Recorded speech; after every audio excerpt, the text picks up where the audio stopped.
أعوذ بالله السميع العليم من الشيطان الرجيم بسم الله الرحمن الرحيم فنصلي ونسلم على رسول الله محمد بن عبد الله صلوات الله وسلامه عليه وعلى آله وصحبه ومن والاهم بإحسان إلى يوم الدين. السلام عليكم ورحمة الله تعالى وبركاته. إخواني وأخواتي في الدين, chers frères et sœurs en islam, nous vous saluons avec meilleure des salutations. Nous remercions Allah subhanahu wa ta'ala, nous le glorifions. Allah, le omnipotent, le omniscient, le tout miséricordieux Allah, le très miséricordieux Allah. Nous demandons à Allah subhanahu wa ta'ala de nous faciliter la prière, salut et paix sur le prophète Mohammed ainsi que sa famille. Et qu'Allah agrée ses disciples et tous ceux qui vont le suivre jusqu'au jour de la résurrection. Chers frères et sœurs d'Islam, nous sommes en face de vous aujourd'hui. Nous allons vous interpréter Ismaïl alayhi salam avant que nous vous interprétons Louti alayhi salam. Car par la règle des prophéties, certains savants ont mis Louti alayhi salam après Ibrahim, certains ont mis Ismaïl après Ibrahim. Donc nous allons commencer par Ismaïl, après nous allons passer par Louti alayhi salam. Ismaïl était le premier fils d'Ibrahim alayhi salam. Selon l'islam, c'est lui, Ibrahim alayhi salam, qui a vu dans son rêve qu'il devrait égorger son fils. Le fils qui concernait était Ismaïl alayhi salam. Quelle que soit la divergence entre les chrétiens et les musulmans et les juifs, nous les musulmans, nous sommes sur unanimité que Ismaïl alayhi salam est le premier fils d'Ibrahim alayhi salam. C'était lui qui était destiné à l'égorgement et Allah lui est remplacé avec une bête. Donc Ismaïl alayhi salam, il était le messager et prophète après Ibrahim alayhi salam. Et après nous allons parler de Louti, Inch'Allah. Donc Ibrahim alayhi salam était le sixième messager et prophète. Et Ismaïl, le sûr, il est le septième et le septième messager et septième prophète, Inch'Allah ta'ala. Chers frères et sœurs d'Islam, quand on voit Ismaïl alayhi salam dans les rêves, qu'est-ce que ça signifie? Qu'Allah fasse que ce soit bonheur pour moi et pour vous. Amin, amin. Donc, nous parlons d'Ismaïl alayhi salam, ça nous parle de travail, ça nous parle de projets, ça nous parle de commerce, ça nous parle aussi d'élargissement des commerces, élargissement des subsistances, élargissement de la chance. Et ça nous parle aussi de la descente de la baraka et de miséricorde dans la cour, dans les pays, dans la maison, ou dans les quartiers, ou dans les villages de la personne qui est arrivée. Ça peut nous parler aussi de la descente de la miséricorde de Allah dans les maisons qui entourent la personne qui est arrivée. Toutes les maisons qui entourent la personne dans son domicile ou dans les quartiers où il habite ou dans les pays où il habite, ils auront la baraka et la miséricorde de Allah subhanahu wa ta'ala.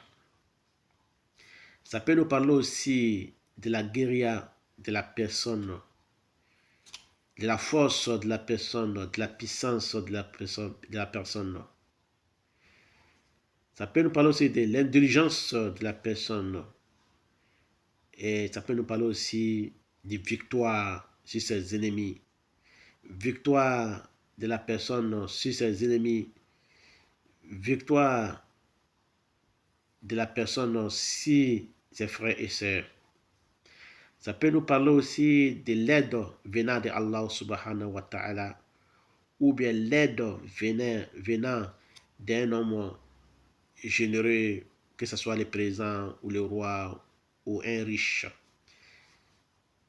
Ça peut nous parler aussi de la protection de Allah sur la personne contre les démons, contre les satans, contre les charlatans et les magiciens. La protection de Allah sera sur la personne. Ça peut nous parler aussi des potagers, les champs, les jardins, les potagers et les champs.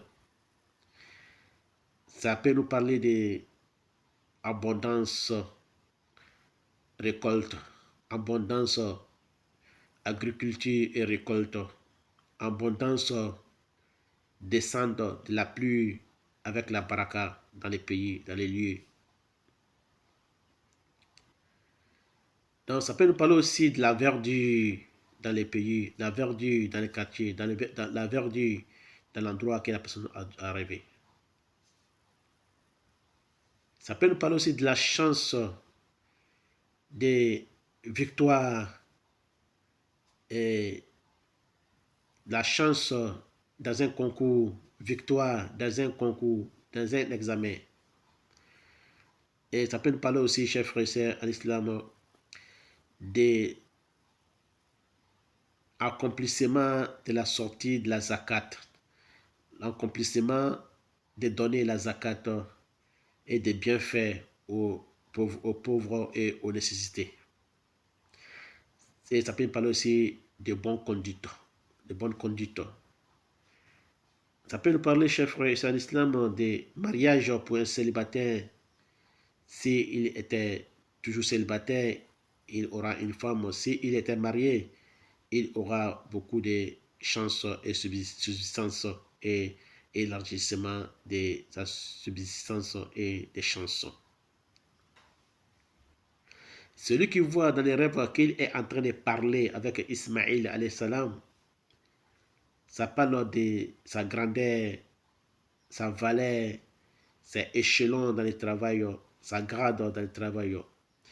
Et ça peut parler aussi de sa connaissance immense, de la science acquérie venant de Allah subhanahu wa ta'ala et de sa compréhension et de sa sagesse. Et celui qui voit qu'il est en train de marcher avec Ismaïl alayhi salam, ça veut dire que la personne aura une bonne nouvelle après avoir été désespéré.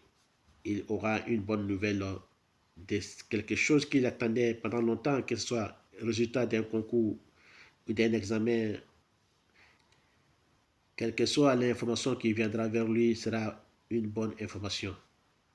Ça peut parler aussi d'un travail pour les chômeurs qui ne travaillent pas. Ça peut aussi parler de la finition d'un projet, la finition d'un travail, la finition d'une construction inachevée, une mosquée, une église, une synagogue, un palais, quelle que soit la construction, ça parle de la finition de cet projet, du projet de la construction ou de la maison ou de l'église ou des synagogues ou du palais ou de la maison qu'il doit habiter. Ça parle de la finition de son chantier. Voilà, chers frères et l'islam, c'était l'interprétation du rêve du prophète et messager Ismaïl alayhi salam, qui était la septième partie, septième prophète et messager. Après, nous allons parler de l'outil qui sera huitième partie de notre interprétation des rêves, comme nous avons déjà dit auparavant. Certains disent que c'est les cousins d'Ibrahim, certains disent que c'est les neveux d'Ibrahim. Donc, à la face qu'elles soient bonnes pour moi et pour vous, Inch'Allah ta'ala. Wa ila lika, assalamu alaikum wa rahmatullahi wa barakatuh.